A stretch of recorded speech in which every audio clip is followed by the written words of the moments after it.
Dalam seharian tuan-tuan ada 4 waktu yang sangat berharga. Yang pertama sebelum subuh, yang kedua selepas subuh, yang ketiga selepas asar, yang keempat selepas maghrib. Ni waktu, kata ulama, waktu yang sangat berharga. Sebelum subuh, selepas subuh, selepas asar, selepas maghrib. Siapa yang beramal pada waktu tersebut, ganjarannya sangat besar. Dan siapa dapat beramal pada waktu tersebut, dia dapat menampal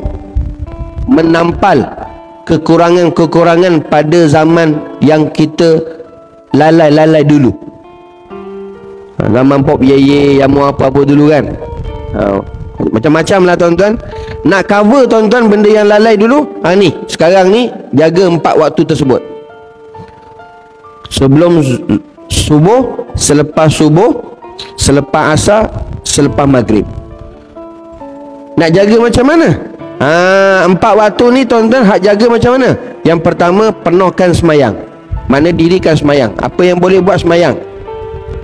Nak qada boleh.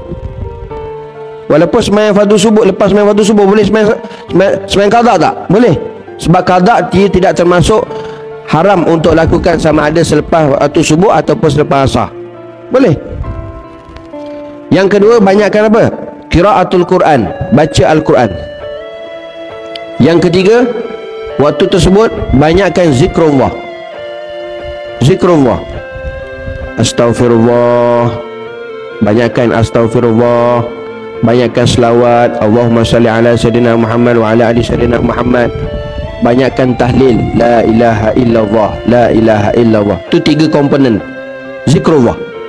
Istighfar, selawat, tahlil, la ilaha illallah. 100. Baik. Semayang, baca Quran, zikrullah. Yang keempat, majlis ta'lim. Duduk majlis ilmu. Kalau lepas subuh ada majlis ta'lim, duduk majlis ta'lim, majlis ilmu. Kata ulama, kalau dapat buat 4 semua sekali silakan. Tak dapat salah satu pun tak apa. Dia termasuk memenuhi amalan dalam 4 waktu tersebut.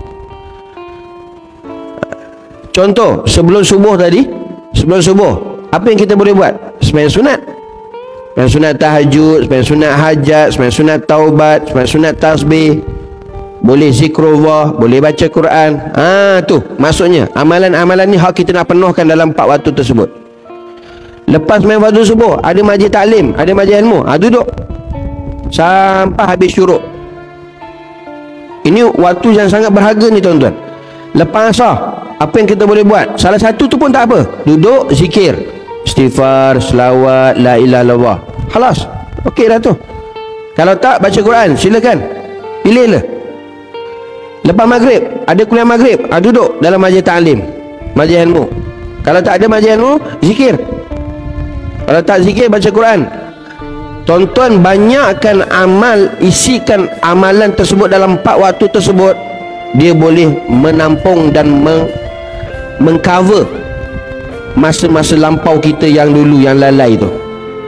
Kalau siapa yang nak cover tuan-tuan, yang dulu-dulu yang banyak masalah-masalah, lalai sembahyangnya apa semua tuan-tuan, jaga 4 waktu ni. InsyaAllah, InsyaAllah tuan-tuan, dia akan dapat menampal kekurangan-kekurangan zaman lalai tersebut. Kalau nak, jaga 4 waktu tersebut.